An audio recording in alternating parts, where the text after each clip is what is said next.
lá, o governo, esse segundo aqui, ó, o governo, não, aqui, ó, causa de crise, aqui está claro, eu não lembro a sequência, causa de crise econômica, essa aqui é para aquele professor de história seu que fala que a crise de 29 foi uma crise do capitalismo. Infelizmente, seu professor de história pode ter estudado a história do Brasil, mas ele não estudou a história da formação monetária americana. Infelizmente, ele não fez isso, então por isso que ele fala esse tipo de asneira. Para contar a história da crise de 29, eu vou precisar contar a história de alguém que ele nunca ouviu falar na vida dele.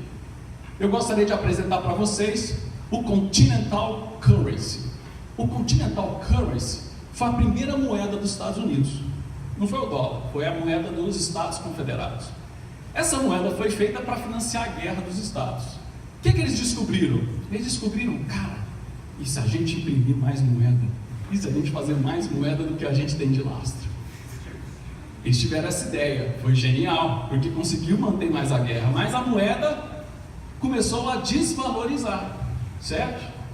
E aí trouxe um problema muito grande, porque as pessoas falavam, quando alguém nos Estados Unidos, lá no começo dessa época, quando falava, queria xingar alguém, falava assim, você vale menos que um Continental Currency, que não é xingar o cara, você não vale nada. Por quê? Porque gerou inflação, você imprime muita moeda, você joga muita moeda, há um desequilíbrio de oferta e demanda monetária e você tem inflação. Só que foi tão grande que eles criaram um banco em 1971, o First Bank americano, e ele quebrou em 1819, causando uma crise muito pior que a crise de 29, que seu professor de história nunca escutou falar, que é a história do pânico de 1819.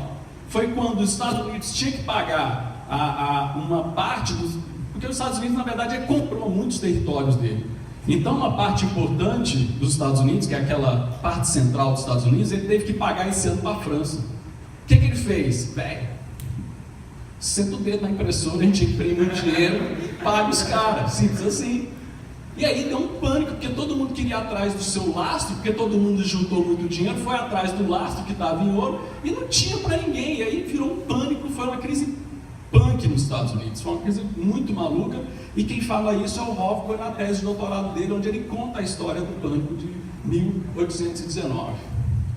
Aí, em 1908, os Estados Unidos falaram o seguinte, vamos criar uma comissão monetária para evitar que bancos quebrem, porque o que aconteceu nessa época é que os bancos quebraram. E aí os Estados Unidos falou o seguinte, velho, quando o banco quebra é muito ruim para a economia, que nem aqui no Brasil, né? O banco vai quebrar, vai lá e compra o banco. Os Estados Unidos já tinham essa ideia muito antes. Ele falou assim, vamos fazer algo melhor, em vez de comprar o banco, nós vamos criar uma legislação proibindo, em 1911, que banco quebre. Olha que ideia ótima, por que aconteceu isso antes? É genial, né? Imagina você descobrir que a sua profissão você vai ser proibido de quebrar. O que você vai fazer a partir de amanhã, meu amigo? Você vai tocar o terror, você vai fazer da forma mais irresponsável do mundo, porque você tem um governo para te proteger. Governo protegendo o banqueiro, que é pior, não é protegendo os pobres que os pobres não quebrarem, protegendo o banqueiro, que é o cara que menos precisa de ajuda, né, de fato. E o que aconteceu? Os Estados Unidos não criou o primeiro banco, o Banco Central americano não é um banco central, ele era um fundo de reserva de dinheiro para dar dinheiro para o banqueiro. Foi aí que surgiu o Fed em 1913. O Fed ele não surgiu na ideia de banco central como era o Banco Central da Inglaterra. Ele surgiu com a ideia de ser um fundo de dinheiro para quando o banco for quebrar, eu dou dinheiro para o banco.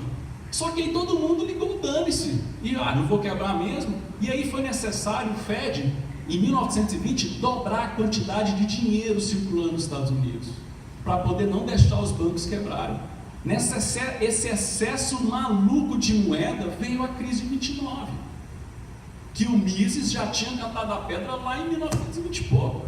1922, para ser preciso, o Mises cantou essa pedra.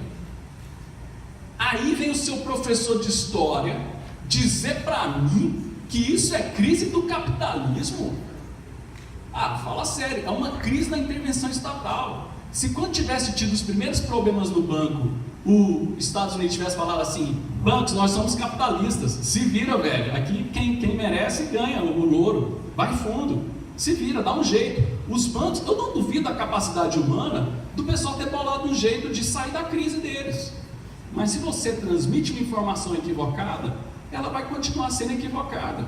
E isso vai trazer muitos problemas para a economia, vai trazer muitas distorções para a economia, que foi exatamente o que aconteceu nos Estados Unidos. Muita intervenção estatal. que existe muito até hoje, né? Não tão como no Brasil, mas existe muito. A gente fala muito dos Estados Unidos, capitalismo, mas se você for olhar a fundo, tem muita intervenção estatal. O que muda lá um pouco é a questão mesmo cultural do pessoal lá, o pessoal lá tem aquela coisa do trabalho, do sonho americano, mas se você for ver, tem muito financiamento estatal. E a dinâmica da economia lá é muito grande. O pouco de tempo de livre mercado que eles tiveram, por exemplo, eles têm algo que a gente não tem, uma Constituição que defende a livre iniciativa. Então isso consegue dar uma folga para que aquele país nunca quebre, por mais que ele tenha passado por muitas crises. Antes de 2008, os Estados Unidos passou por 15 momentos de recessão, que não aumentaram que nem em 2008, justamente porque o governo intervia muito na economia, imprimia dinheiro e salvava a pátria ali. Só que o que aconteceu? Em 2008 deu bode de novo, certo? Então, esse é o grande mito de falar que é o capitalismo que gera. Os banqueiros, se falar assim, os banqueiros geram crise, eu concordo. Por que os banqueiros geram crise? Porque o governo ajuda ele mais do que ajuda o padeiro quando o padeiro está quebrando. Quando o padeiro está quebrando, ninguém vai lá ajudar o padeiro, que é o cara que de verdade gera emprego, gera produção, né? Então o Estado nenhum ajuda quem de fato produz.